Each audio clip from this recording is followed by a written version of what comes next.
I'm Derek B., editor of the Peru Tribune, back with you today on an overcast Wednesday for another edition of Tomorrow's News, our daily video feature in which I tell you a little bit about what to expect in the next day's newspaper.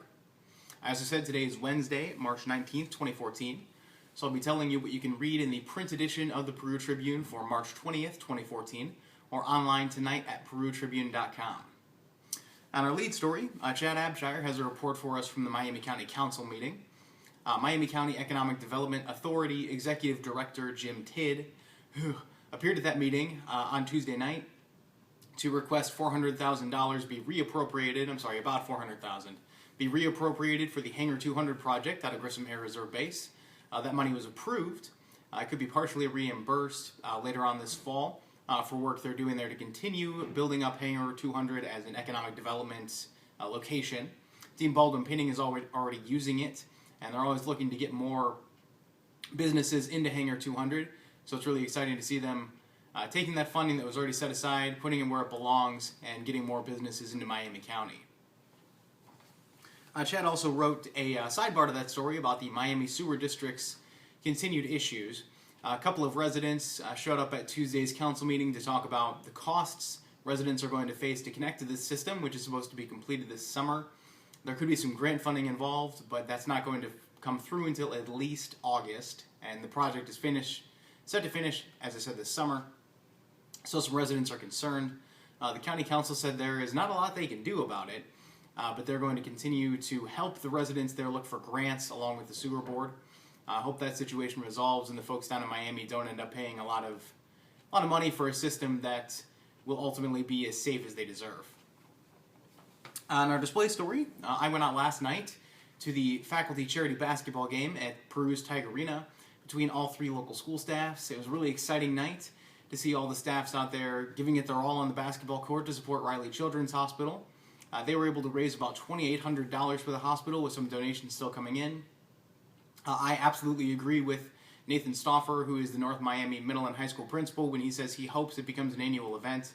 It was really exciting, and hope that they have big success, not only continuing to raise money this year, but raising money in future years.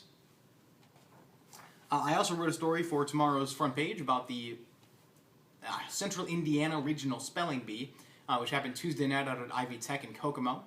Unfortunately, we weren't able to get out there, but we were able to follow up with the winner, who is Connequa 5th grader Anastasia Spar, and the runner-up, Peru Junior High 8th grader, I'm blanking on his name now. I'm terribly sorry about that.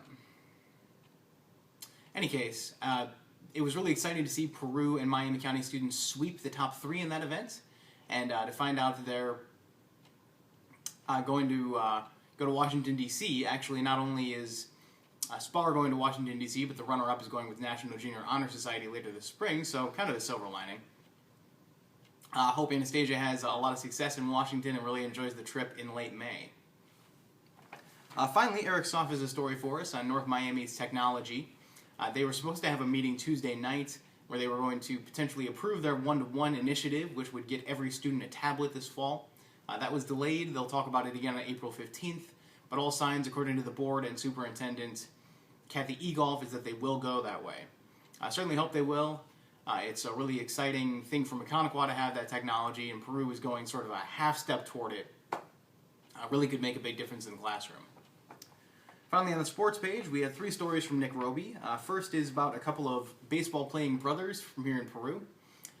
One of them, Derek McKinney, is playing pitcher right now for Huntington University. His younger brother, Matt, is a senior catcher on the Peru baseball team. Peru's season has not started yet, but Huntington's season is about half over. We texted him with Derek to talk about how he's doing in his senior year, and also with Matt to find out how often he gets to see Derek play and what he's expecting from the Tigers. Nick also went out to Peru's girls tennis practice last night and talked to the coach, Mike Sane, and also a couple of the players. They returned both their top singles and doubles players from their sectional championship last year, so we hope that the Tigers are able to continue that success.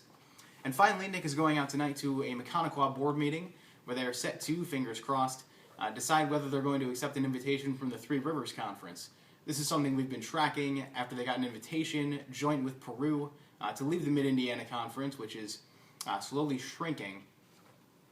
I wrote an editorial a couple of weeks ago saying that it would be the right move for them to leave. I still feel that way and hope that they make that decision tonight.